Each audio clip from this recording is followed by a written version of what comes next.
If you're into growing tomatoes, you might have heard a lot of people talking about sungold tomatoes, and if you haven't grown them before, you might be curious about them and wonder if they are really worth the hype or not. Personally, I think they are. Every year, sungold is the first variety for me to ripen.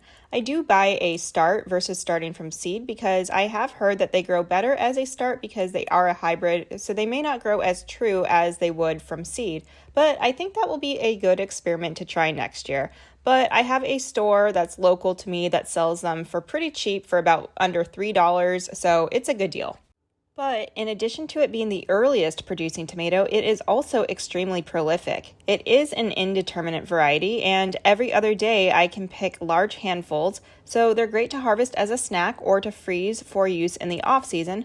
But in my mild climate here in Northern California, Zone 9B, my sungold plants have always produced well into November, so in addition to them being the earliest, they stick around for a while.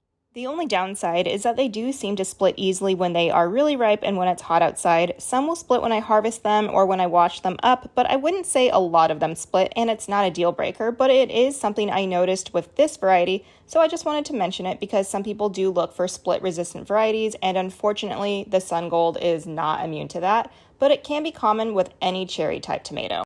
As for the taste, they are pretty sweet, yet they still taste like a true classic tomato, but it does have a nice flavor. So if you haven't grown them, I suggest that you give them a try because they are definitely worth it.